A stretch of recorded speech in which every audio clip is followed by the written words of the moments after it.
Welcome back to the Restaurant Growth Show podcast. Today, we have the privilege of hosting a restaurant author whose journey in hospitality is as inspiring as it is impressive. His new book, titled Every Leader Needs Followers: 10 Keys to Transform Restaurant Managers to Hospitality Leaders. It's a how-to quick read guide for managers to help them never lead alone again. It is being released on Tuesday, March 19th, 2024, out of Charlotte, North Carolina. We are pleased to welcome Jason E. Brooks. Jason, welcome to the show. How are you doing today? You make it sound so wonderful. Thank you so much. Good stuff. What's happening on your side of things? Before we were recording, you're having some pipe issues. Is everything okay on that end? You know what? It's just like the average restaurant. You walk in and then next thing you know, you start having some pipe issues and you're like, what in the world is going on? You plan your day. Next thing you know, 17 minutes to it, it's just a whole other planet. Hey,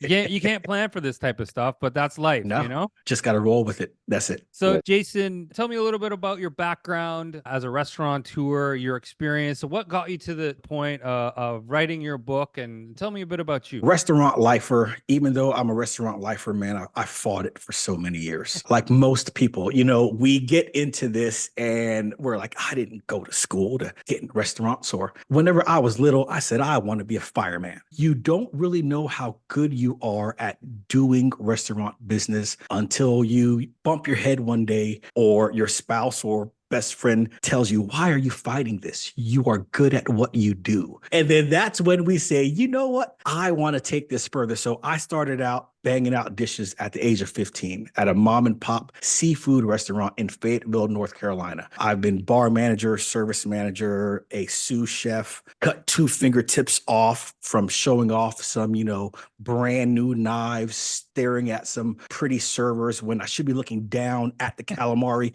I'm looking up. I learned my lesson quick, but I've worked at 20 different restaurant brands in my 30 years of experience. And I'll tell you what, I've seen the Mona Lisa painted 20 different ways. I've seen some pieces that are like great, and then I've just seen some pieces. But it's that actually helped me to look back like, okay, how can I take what I've learned? And if it was me when I was at the middle of my process of getting into management, how can I drill down into something that just gives me 10 keys, 10 simple steps to help me be repeatable at success? And it's a 6-year project. It's something that I've had the pleasure of working with other restaurant executives. They've sent me quotes to put in the book. I thank them for taking time to give their view, their angle within each key, but it's been a wonderful project. That's amazing. I can identify with the early parts of your journey. I was a dishwasher at 15 at an old English style, pub style restaurant. And the things I saw, man, the things I saw in that kitchen, I was doing prep cooking and dishwashing, and there were some interesting occurrences and business practices going on. We'll never name I like that the word restaurant. interesting. It's true. It's true. It's true. But so I loved your book. It is a quick read, super easy to digest. We love numbers. We love like countdowns, and right. So we do our top 8, we do our top 3, our top 4, and you've got 10 keys to transform our restaurant managers into hospitality leaders. What has your experience been like as a manager compared to being an employee? What's that transformation like? At first you first feel like, what's the word that's become very popular? Imposter syndrome. The first time someone says, hey, boss, or he's my manager or she's my manager, you get this feeling like, oh, snap, they may find out that I don't know what I'm doing. How much our industry trains people that are 18, 19, 20 to run $1 million businesses on a tight budget and do it well and under stress. And that part right there to me is just amazing. We don't even realize we do it or that it's being done to us. And making that transition, I think the hardest part for any restaurant manager or leader is understanding that it's a business first and then a restaurant restaurant second, because our memories are so fond of having fun. The back dock talk, or the walk-in cooler talk, or the after shift parties, or the before shift parties. We go through all of this bonding,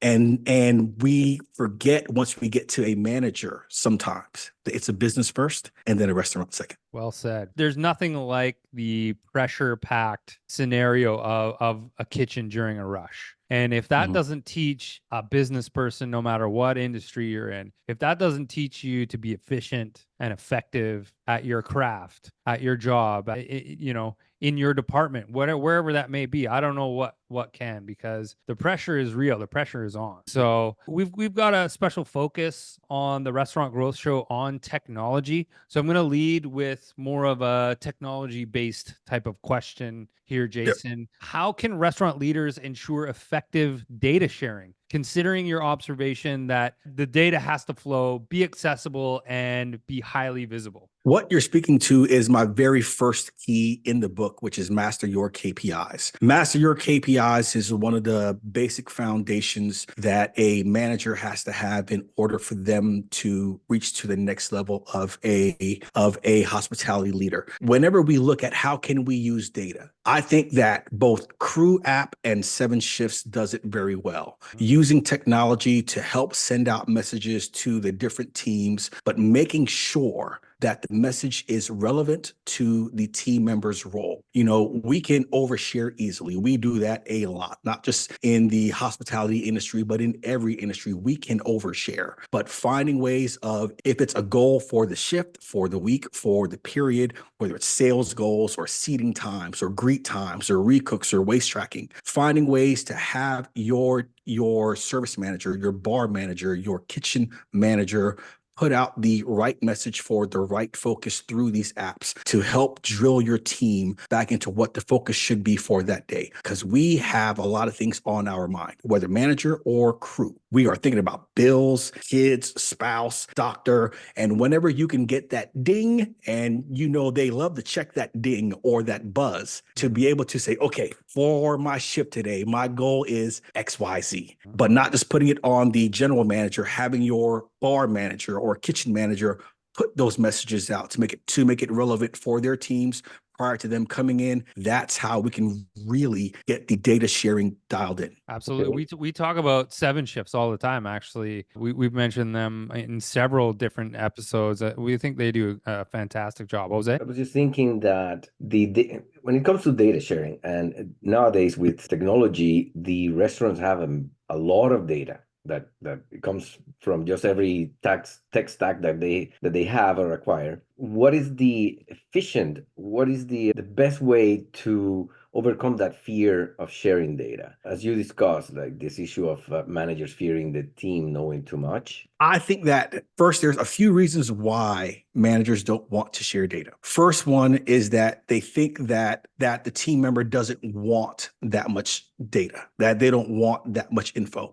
But let's be honest, most people that work for us, they want to know how a business runs, whether they're going to be a school teacher or build rockets or be a barber. What we learn within the restaurant business about our customers, about sales mix, about when it gets busy, what to do with profits, how to allocate that out within the P&Ls, all of that data is important. And so don't think that we're being overbearing with our crew. We're actually helping them grow. Second reason why most people fear sharing data is because the owner or the manager, they don't understand it themselves. They don't know what the numbers mean. So they don't know how to share it or how to teach it to someone else. The third reason is probably, I think, the worst reason is that some people think that there's power in holding information. But the only thing that you're doing really is creating more work for yourself and creating distrust within your business. Sharing really is caring when it comes down to data. Now, you have to keep customer data protected through encryption, through software updates, through proper training. You have to do all of the things with that kind of data to make sure that there's not any any data breaches, but sharing data, sharing sales, and also finding ways to reach out to get the data from our customers and implement it into our systems for better real-time feedback. I'll say one more piece. The data that we get, I definitely see it being used for our operations, for us to be better at projecting sales and what's going to be sold. We use too much human emotion these days in order to say it's Tuesday. On Tuesday, I always prep this, or it's going to be this busy, or we'll sell this. AI and data right now helps us to take that human emotion out and takes a more patterned approach to what's going on around us that we may not pick up on to help us run our business better. I love it. I love it. I think it's like that sense of like, oh, it's an art. And it's like, no, why don't you look at the numbers? It's right there. The signals are for you to make decisions on it. And I loved your reason because we see that a lot. Like when we're working with operators and helping them with the marketing, helping them with the whatever kind of data. Sometimes it's the approach of like, what does that even mean, right? Like I don't, can you break it down to me? Like just make it simple. And I think that is a big fear, especially when they feel that the operators, they get so much new technology, so many sources of data, and to be humble and say, Don't know. Yeah, exactly. Need help. Just don't know. No, what do I do with it? Right. But I think one of my favorite things about the so to speak corporatization of that you're doing the book is that the culture, and you just said it a second ago. If you distrust, if you're creating that culture for in your team, and we had an episode where I talk about how the happy employee translates into a happy customer, and if you build that distrust, guess what? That's going to be the environment. That's going to be the context that everything happens under, and let's see how that goes. Yeah, we definitely fueled the fire of our environment more than we know. And we think that we may be doing it for the right reason. But when our team sees us and then and then copies us, and it then translates to the customer with something like, I don't want to share things. I don't want to be open. That's the opposite of hospitality. And even whenever we look at the operational side and then the data side, the more hospitable we can be is from getting more information to help you choose that decision prior to knowing that you want to make that choice. And that's where we have to pull that into our systems in order to take that next step. You know what? One thing that I really miss about restaurants these days, and now I sound like an old fuddy-duddy, but I really miss by using fuddy-duddy, yes, you actually are. It's a lose-lose situation for me now. What I really miss in the restaurant industry is walking into my favorite restaurant and being greeted by the host or hostess or my waiter, and they say, your usual table, your usual drink, your usual meal, right? And it's all right there for me. And that doesn't exist anymore, but it can exist. It can be predicted by using data, even in QSRs with fast food or fine dining. We're using the data that we have at our fingertips that we're all collecting. We're able to predict when I usually come in, what I usually eat, what I usually drink, what service type that I prefer. And I think restaurants are missing the mark. They're not attempting to make this happen for the average guest in their restaurant. And that is the beauty of data. That's where we need to get to, because, hey, there's a real labor challenge within the entire industry. The waitress that has worked at our local restaurant for 15 years and knows everybody by their first name, knows their family, knows their situation, knows what they usually like to order, that doesn't exist anymore, right? And so we need to take data and create those personalized, customized experiences. So I feel you on the need for data to help run a better business. Yep. I do agree. You know, it's funny how restaurant managers tend to shy away from change. They definitely want to be a bit more focused with, this is the way that I've always done things. Yet still, how they do their truck order has changed. How they have to create their menu has changed. What the price that they used to pay has changed. And we have to stop being the last industry to be technologically advanced. We need to start being one of the first ones. One of those reasons why is because we see people 3 times per day. What other industry sees someone 3 times per day? Breakfast, lunch, and dinner.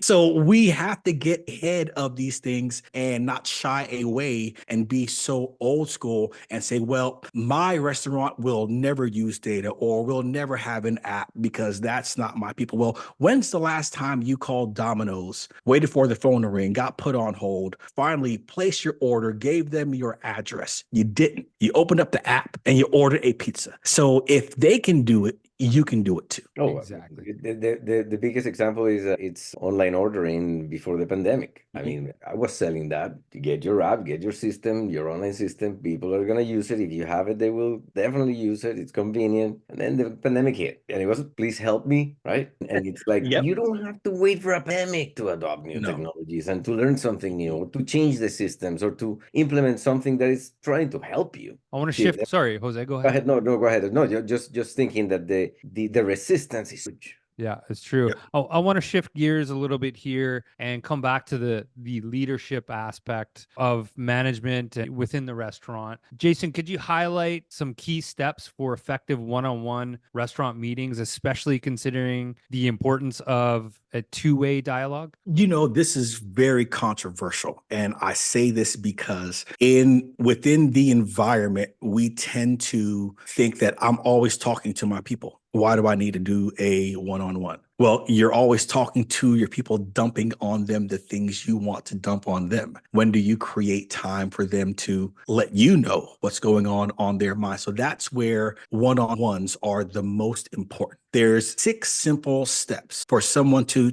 take to make one-on-ones more effective. First one, schedule it just like clocking in for both parties to see. And then that way, you are making time for it. Number 2, they are never to be missed unless death or crazy illness, but never miss a one-on-one. That sets the tone that you don't find spending time to get to know your team as important. Third one, the number one focus is on them and not you talking to them, but you speaking only 35% of the time and listening 65% of the time. Number 4, make your one-on-ones 30-minute session, which goes back to number 3, meaning the first 10 minutes, you let your employee talk to you about anything that they want to. It can be personal, it can be family, it can be sports, whatever. The second 10 minutes is for you to give follow-ups from your prior one-on-one. The final 10 minutes is for them to talk to you about their development, about their career. When you set it up like that, it gives them time to break the ice. It gives you time to let them know, I remember what you asked me at the last session. Let me give you those answers now. And then the third is setting up for the next session for you to help them give tips or do some more research on their development. Now, number 5, take notes. When is the last time you said anything that goes inside my mind steel trap, it gets caught and I never forget it? That's a lie. We can't say that. We forget everything. So that's why taking notes is very important, and make it handwritten. When it's handwritten, it makes it authentic. Finally, number 6 goes back to number 5. Since it's handwritten, no devices. Now, I know that this is a tech show, but for number 6, no devices, because you don't want to waste time scrolling. And whenever you're making notes on a phone, it looks like you're texting your spouse, you're answering in email. You want it to be focused on them. But those are the 6 tips to help make one-on-ones in a restaurant more structured. That's fantastic. I mean, we got 2 ears and 1 mouth for a reason, right? Yes. Listen, 35, listen more. 65. Listen more.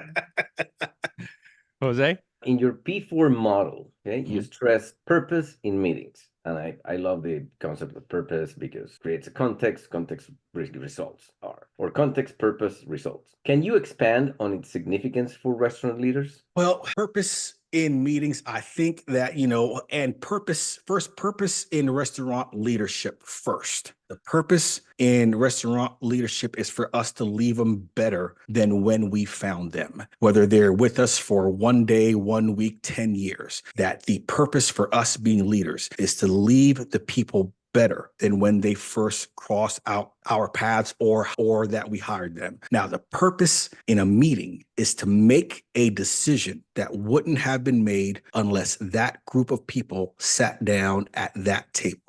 If you're making a meeting just to have a meeting, it makes no sense. Restaurant meetings, you have to have a purpose of, I'm asking you to step away from doing these duties to sit down at this table. And if you didn't, we couldn't come to that decision to make the next step forward as a team. And that is the simple answer to the purpose in meetings and the purpose in our restaurant leadership. Love it. I feel like I need to be writing this stuff down, and I feel guilty that I have devices open. Very, very well said. And I couldn't agree more. And this just doesn't extend to the restaurant industry. This is good advice for any business leader in any scenario. Jason, how can restaurant managers use the path, quote unquote, step to ensure clarity and commitment? As you mentioned, path is the roadmap to achieve your purpose. Whenever we say path, one of the things that I still dial into is key number 6, which is mastering your meetings, which still goes along the same vein. Our path has to be repeatable steps. When we look at how a business, the restaurant business, even hotels, how they become successful is that they have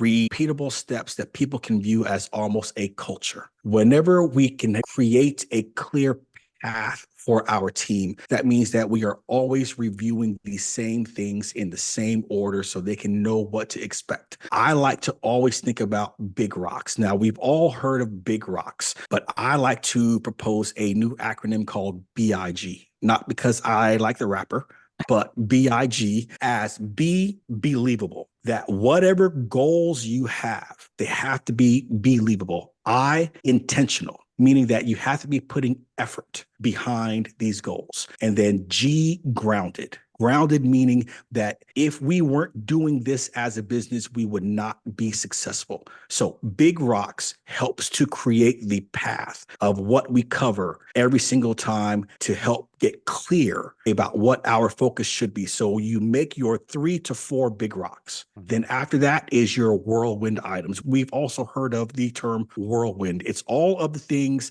that are important, but just drive you crazy. But you still have to do it, whether it's payroll or something like that, or even marketing, which is still good. It's still important, but sometimes as operators, it drives us crazy. When you can create a system of communication that is repeatable, your team becomes more clear on the path of what needs to be done. They will focus on the top 3 to 4 things first, and then still know that those whirlwind items that drive them crazy, but are still important and still have to get done, they know how to always be focused on the right things. Very well said, my friend. I think that we can all get lost in KPIs, key performance indicators, and get lost in that cycle. I think I have a new favorite acronym, and that is BIG. love to hear that. I think you're right on point with that analogy. We're running a little bit short on time here. I'm going to end with these thoughts. Hospitality is not just about serving food and drinks. It's about creating experiences, building connections, and constantly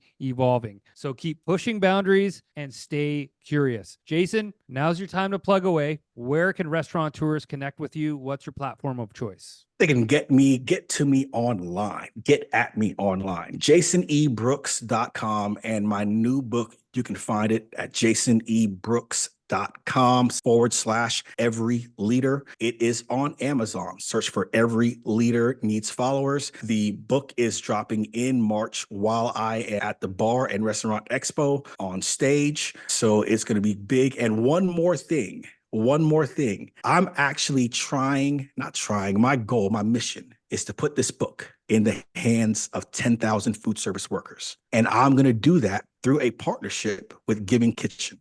My goal is to give Giving Kitchen $30,000 in the first 30 days that this book comes out. So for every book sold, I'm going to give Giving Kitchen $3 on every book sold. Giving Kitchen helps food service workers in need. I help food service workers transform into hospitality leaders. So absolutely pre-order the book whenever the book drops in March. Log in and give back to Giving Kitchen and give a tool to your team to help them transform into hospitality leaders. That is fantastic. I can't wait for the book launch. I can't wait to check in with you, Jason, on your ultimate goal. We definitely want to have you back on the show because we want to hear about the progress. We want to hear about how the book is doing and how, the launch is going, all of that good stuff. Speaking of plugs, this podcast is sponsored by Dine Pricing, real-time restaurant profitability. Dine Pricing uses artificial intelligence to improve restaurant profitability